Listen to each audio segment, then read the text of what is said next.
എങ്ങനെയുണ്ട് ടർബോ ജോസിന്റെ വരവ്? ടർബോ ജോസിന്റെ വരവ് ഒരു ഒന്നര വരവ്. അത് മമ്മൂട്ടിയുടെ ഒന്നാണ്ട് പടം പിടിക്കുന്നത് ഇവിടെ തെളിയിച്ചുകൊണ്ടിരിക്കുക. ചെയ്തു വെച്ചാൽ 5 പടങ്ങൾ നല്ല ഡിഫറൻറ്റ് ഓണറുള്ള പടങ്ങളാണ്. ആ ഒരു ലെവല് തന്നെ പടത്തിൽ കിട്ടിയത്. പിന്നെ ഇതിലെടുത്ത് പറഞ്ഞതിന്റെ ക്ലൈമാക്സ് ഒക്കെ കൊണ്ട് നിർത്തിയത് ഒരു സെക്കൻഡ് പാർട്ടിന്റെ എൻട്രി പോലെ. അതൊക്കെ ആ BGM ഒക്കെ കയറി വരുന്നില്ല. ഇപ്പൊ രോമാഞ്ചം കിട്ടി. ആ ഒരു ലെവല് സാധനമായിരുന്നു. എന്തായാലും ജയിച്ചുണ്ട് പടം. ഒരു മസ്റ്റ് തിയേറ്റേഴ്സ് ഞാൻ പറയും. പിന്നെ ഇതിലൊരു കാർ ചേസിംഗ് ഒക്കെ ഉണ്ട്. അതൊക്കെ കാണാൻ പോലെ. കാരണം അത് കാറ് ചേസ് ചെയ്ത് ഒരു ഡ്രിഫ്റ്റ് ചെയ്ത് ഒരു പാർക്ക് ചെയ്യണ ഒരു സംഭവം. അതിനൊക്കെ പെർഫെക്ഷൻ ക്യാമറ ആയാലും എന്തായാലും കിട്ടുന്നത് വാങ്ങുന്നത്. എന്തായാലും പടം ഒരു മസ്റ്റ് തിയേറ്റേഴ്സ്. ബാക്കിയുള്ളവരുടെ പെർഫോമൻസ് എങ്ങനെ? അത് ഒരു 5-6 ഫൈറ്റ് ഉണ്ട്. കാരണം ഫൈറ്റ് മാത്രമേ ഉള്ളൂ പടത്തില്. ആ ഫൈറ്റൊക്കെ മമ്മൂട്ടിയുടെ പെർഫോമൻസ് വെച്ച് നോക്കുകയാണെങ്കിൽ ഇല്ല. അത് ഫൈറ്റിലൊക്കെ ഇടിക്കണ ഓരോ ഇടിക്കും ഓരോ പഞ്ച്. ആ ഒരു ലെവല് സാധനം. രാജ്വി ഷെട്ടിയുടെ വില്ലൻ കഥാപാത്രം കാണുന്ന ഒരു വില്ലൻ നോക്കില്ലെങ്കിലും ഒരു ചെയ്തു വെച്ചുള്ള കാര്യം ഒന്നൊന്നര മുതലാണ്. അതൊരു ടട്ട വില്ലൻസും ഒരു ചെയ്തു വെച്ചത്. ഇവരുടെ ഗ്യാങ്ങും കാര്യങ്ങളൊക്കെ ആകുമ്പോ എന്തായാലും വന്നു. എന്തായാലും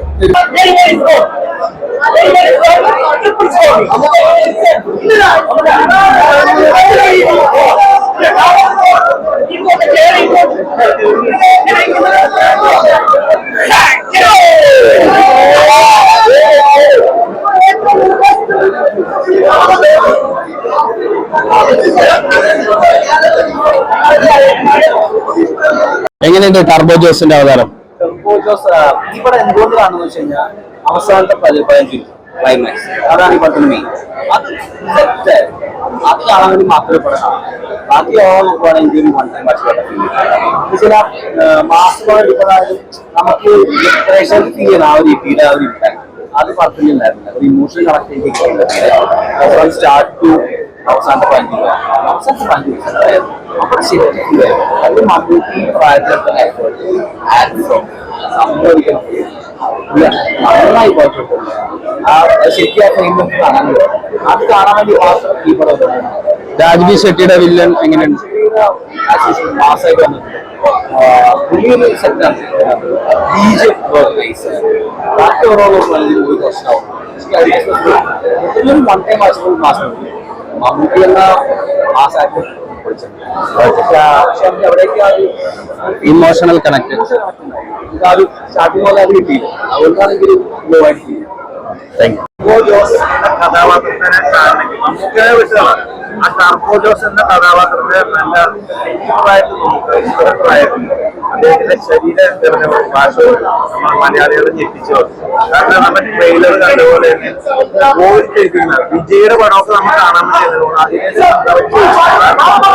പെർഫെക്റ്റ് അഭിനയം മമ്മൂക്കയുടെ. കാരണം ആ ഇത്ര പ്രായത്തിൽ അദ്ദേഹത്തിന്റെ ശരീരം എങ്ങനെ വന്നാലും ചരിത്രമാണ്. സ്റ്റേജ് എന്ത് പെർഫെക്റ്റ് കാർ ചേസിങ് നമുക്കിടെ ജീവിതാഭിലാഷത്തിൽ ഈ കാർ ചേസ് കാണിച്ച് നമുക്ക് ഞെട്ടിച്ച് സൂപ്പർ.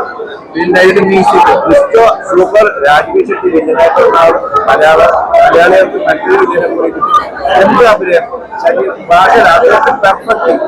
നമ്മ അമാനുഷികമൊന്നുമില്ലാത്ത എന്തായാലും കല്ലിൽ കണ്ടു നമുക്ക് നല്ലപോലെ തല്ലി കൊടുക്കുകയും ചെയ്യും. അത് തന്നെ ടർബോ ജോസ് കിട്ടിയ അതിന്റെ 10 ഇരട്ടി കൊടുക്കും. അദ്ദേഹം പറയുന്ന പോലെ ഞാൻ വീഴുമ്പോൾ 15 പേര് കൂടെ വീഴുമെന്ന് പറഞ്ഞത് പെർഫെക്റ്റ് ആയിട്ട് ആ ട്രെയിലറിൽ കണ്ട പോലെ തന്നെ നമ്മളെ പോയിട്ടേപ്പിച്ച് രോമാഞ്ചം വന്നു. അത്രയ്ക്ക് പെർഫെക്റ്റ് ആണ്. എല്ലാവരും ഫാമിലി ആയിട്ട് കുട്ടികളെ പ്രത്യേകിച്ച് കൊണ്ടുവന്ന നല്ല ധൈര്യം തരുന്ന സിനിമ. ഓക്കെ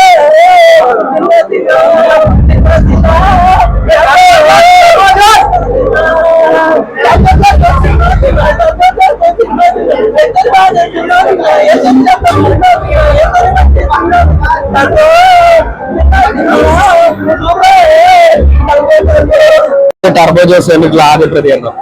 തീർച്ചയായിട്ടും ദിവസം നമുക്ക് സ്റ്റൈൽ കാണാൻ തന്നെയാണ് തീർച്ചയായിട്ടും പിന്നെ ആകർഷിക്കുന്ന മാനുവൽ തോമസ് ഒരുപാട് ചിത്രങ്ങളിലൂടെ അദ്ദേഹത്തിന്റെ നമ്മൾ കണ്ടതാണ്. അദ്ദേഹത്തിന്റെ ചിത്രങ്ങൾ നമ്മൾ കണ്ടതാണ്. പിന്നെ അതേപോലെ വൈശാഖ് സ്റ്റൈലിന് പ്രാധാന്യം നൽകുന്ന ഒരു ഡയറക്ടർ അദ്ദേഹം നമുക്ക് 3 പേരും കൂടെ തിയേറ്ററിൽ വിധിയുടെ ഒരു മേള തന്നെ തീർച്ചയായിട്ടും എല്ലാത്തരം പ്രേക്ഷകർക്കും ഇഷ്ടപ്പെടുന്ന എല്ലാ ഘടകങ്ങളുള്ള നല്ല സ്റ്റോറി ഉണ്ട്, നൽകിയിട്ടുണ്ട്. തീർച്ചയായിട്ടും നല്ലൊരു ആക്ഷൻ എന്റർടൈനർ. രാജ്ബി ഷെട്ടിയുടെ റോൾ എങ്ങനെയുണ്ട്? പറയാൻ മറന്നുപോയി. മമ്മൂട്ടിക്ക് പറ്റിയ ഒരു ശക്തമായിട്ടുള്ള ഒരു എതിരാളിയുടെ റോള് ഭംഗിയാക്കിയിട്ടുണ്ട്.